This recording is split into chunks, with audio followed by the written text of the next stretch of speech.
다니엘서 10장 1절부터 9절입니다. 오늘 본문의 배경이입니다. 10장은 12장까지 이르는 긴 환상 이야기의 서론 역할을 합니다. 10장은 다니엘이 환상을 깨닫는 내면의 모습을 잘 묘사하고 있습니다.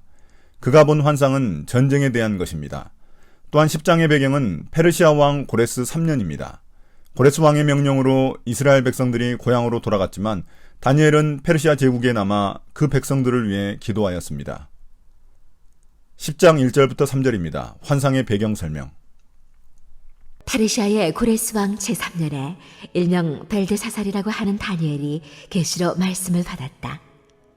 그 말씀은 참된 것이었는데 환상을 보는 가운데 심한 고생 끝에 겨우 그 뜻을 깨달았다. 그때의 나 다니엘은 세 일에 동안 고행하였다. 세 일에 내내 좋은 음식을 삼가고 고기와 포도주도 입에 대지 않았으며 몸에 기름을 전혀 바르지 않았다.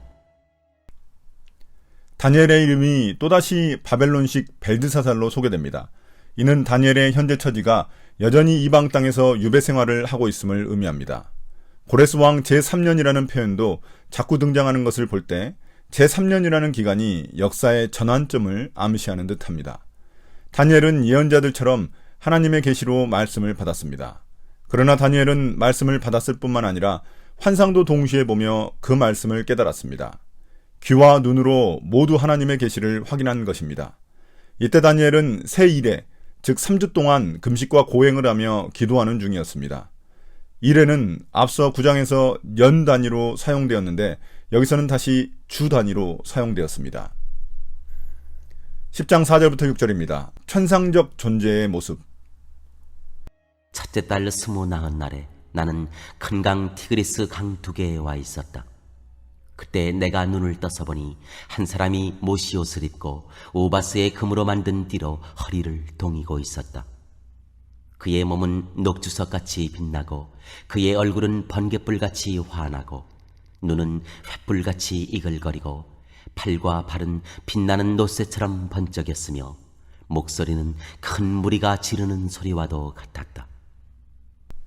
8장 을레경변에서 환상을 보고 10장 히데겔 강가에서 환상을 보았던 다니엘이 이제 티그리스 강가에서 환상을 봅니다. 당시 사람들은 강 주변에서 살았기 때문일 수 있습니다. 첫째 달 29날이란 히브리 달력 니산월 24일, 즉 태양력으로 4월 24일로서 6월절과 무교절을 지난 후입니다.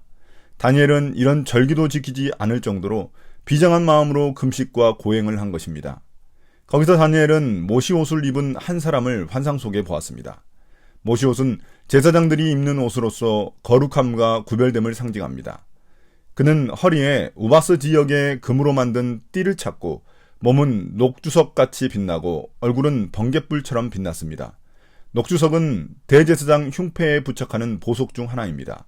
눈과 팔, 발도 모두 빛이 나고 목소리는 큰 무리의 함성과 같습니다. 이 인물은 신비하고 영광스러운 존재로서 제사장이며 왕과 같고 천사와 같은 존재입니다.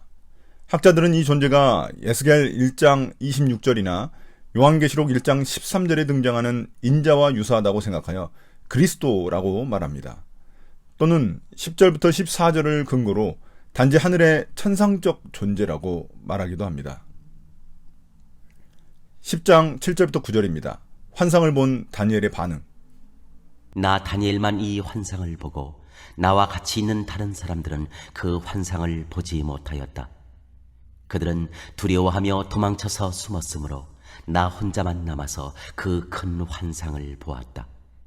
그때 나는 힘이 빠지고 얼굴이 죽은 것처럼 변하였으며 힘을 쓸 수 없었다. 나는 그가 말하는 소리를 들었는데 그의 말소리를 들었을 때 나는 정신을 잃고 땅에 쓰러졌다. 다니엘은 환상을 보고 쓰러집니다. 그 환상은 다니엘만 목격했기 때문입니다. 다른 사람들은 어떤 큰일이 일어난 것으로 느끼고 두려워 도망쳐버렸습니다. 환상을 목격한 다니엘은 온몸에 힘이 빠져 죽은 사람처럼 혼수 상태가 되어버렸습니다. 특히 그는 환상 속 신비한 인물이 말하는 소리를 듣자 정신을 잃고 쓰러졌습니다. 8장 18절에서도 다니엘은 환상을 보고 깊은 잠에 빠진 적이 있습니다. 신적 존재와의 만남은 다니엘을 기진맥진하게 만들어 탈진 상태에 빠지게 했습니다. 이러한 다니엘의 반응은 그가 받은 말씀과 환상이 하나님께로부터 온 것임을 확증시켜 주는 것입니다. 오늘의 묵상 포인트입니다. 첫 번째, 하나님은 어떤 분입니까? 하나님은 다니엘에게만 환상을 보여주십니다.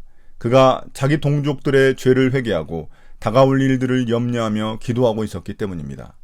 하나님은 여전히 이런 하나님의 마음으로 하나님의 뜻을 구하는 사람을 찾고 계십니다. 두 번째, 나에게 주시는 교훈은 무엇입니까? 민족의 아픔을 함께 공감할 수 있는 사람이 바로 다니엘입니다. 우리 그리스도인들은 이웃의 고통, 시대의 고통을 얼마나 공감하고 있습니까? 하나님은 자신의 비전에 동참할 사람들을 찾고 계십니다. 주님, 이 시대의 고통을 공감할 수 있는 그리스도인이 되게 도와주십시오. 주님의 비전에 동참하여 주님이 주시는 꿈과 환상으로 살아가게 해주십시오. 예수님 이름으로 기도드립니다. 아멘.